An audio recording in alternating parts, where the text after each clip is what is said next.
Dunia tidak ideal bahkan buat Nabi Muhammad. Nabi meninggal di usia 63 tahun. Tua apa nggak tua? Nggak tua. 63 tahun teman-teman. Dulu saya kirain kayak tua gitu. Ternyata enggak, suami saya udah mau deket 60 tahun. Liatin suami saya kayak tuaan saya dari dia. Masya Allah. Ternyata nggak tua-tua amat. 63 tahun tuh nggak tua. Tapi Nabi meskipun meninggal di usia 63 tahun sudah menguburkan 6 dari ke-7 putra-putri beliau. Dunia tidak ideal buat Nabi Muhammad. Pantesan yang meninggal duluan bapak apa anak? Bapak, teman-teman. Pantesan yang meninggal duluan ibu apa anak? Ibu, teman-teman saya sekalian. Kamu kan selalu ngelihat anakmu dengan nak nanti kalau mama meninggal, nak nanti kalau mama meninggal. Saudaraku sekalian, Nabi Muhammad nggak bisa bilang begitu kepada anak-anaknya karena semua anak-anaknya Nabi Muhammad sendiri yang menguburkan, kecuali Sayyidah Fatimah yang meninggal 6 bulan sesudah wafatnya Nabi besar Muhammad SAW. Nabi itu kalau saya liatin tiap sangat dekat sama orangnya meninggal dunia. Nabi saatnya dekat sama ayahnya meninggal sebelum beliau lahir, bahkan hingga belum sempat kenal. Saat dekat sama ibunya meninggal. Saat dekat sama kakeknya meninggal. Nikah sama Sayyidah Khadijah, siapa duluan yang meninggal? Nabi atau Sayyidah Khadijah? Sayyidah Khadijah.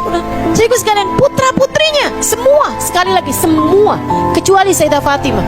Punya Qasim, Nabi Muhammad kuburin Qasim. Punya Abdullah, Nabi Muhammad kuburin Abdullah.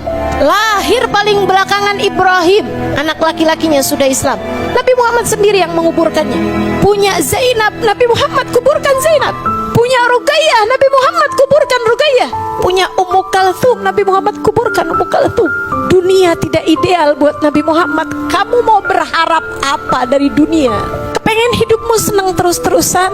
Gak ada ceritanya, teman-teman.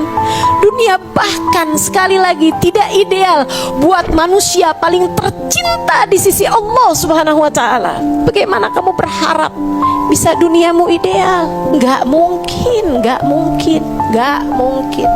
Diuji pasti diuji.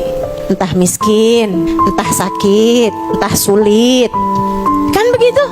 Orang yang kita cintai meninggalkan kita, orang kita sayangi meninggal dunia. Hakadat dunia. Emang kayak gitu ceritanya dunia. Saya kalau ngadu sama guru saya tentang sesuatu hal dari urusan-urusan dunia gitu kan, kayak sekarang belum ada anak nih Hubaba. Hakadat dunia Halimah. Dunia emang kayak gitu Halimah. Mau ngarep apa? Semua diuji, semua dengan masalah masing-masing. Jangan sok merasa kamu paling gede ujiannya.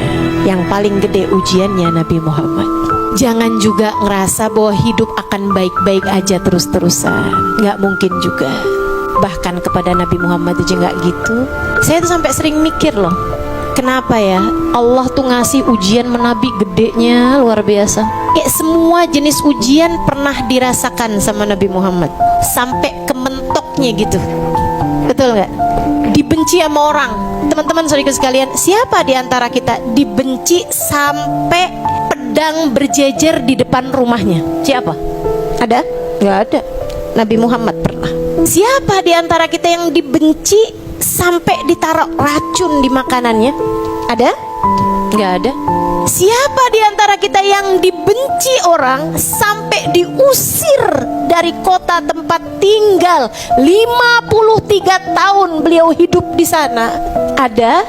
Yang sampai diusir dari condet ada? Nggak ada, sayang sekalian. Tapi Nabi Muhammad iya. Kenapa Nabi mengalami semua ujian-ujian berat? Sebab dokter yang hebat, ia mengalami apa yang dikeluhkan oleh pasiennya. Ia pernah mengalami semua, merasakan semua yang dirasakan pasiennya. Dia bakal jadi dokter yang hebat. Dan Nabi Muhammad Allah persiapkan buat kita umatnya. Teman-teman teman-teman. Karenanya Allah berikan kepada Nabi Muhammad semua jenis musibah-musibah berat, agar di saat kamu sedang ditimpa musibah apapun aja bentuknya, kamu bisa bilang, ya Rasulullah, assalatu wassalamu alaika ya sayyidi ya Rasulullah, khudh biyadi qallat hilati adrikni ya Rasulullah. Kita bisa bilang, Allahumma salli ala sayyidina Muhammadin qad daqat hilati adrikni ya Rasulullah. Salawat salam terkhusus untukmu wahai Rasulullah. Qad daqat hilati, telah buntu jalanku, tak tahu lagi harus bagaimana. Adrikni ya Rasulullah, tolong selamatkan aku dengan syafaatmu wahai Rasul. Dan saat itu Nabi menjadi satu-satunya orang yang akan berkata kepadamu, aku mengerti perasaanmu, sebab aku pernah mengalami bahkan yang lebih berat darimu. Jadi kenapa Nabi diberi ujian sebesar itu dalam hidupnya? Karena rahmat Allah kepada kita umatnya, agar kita umatnya tak pernah perlu merasa sendirian menghadapi apapun yang terjadi dalam kehidupan. Enak nggak tuh? Enak banget kan? Sallallahu alaihi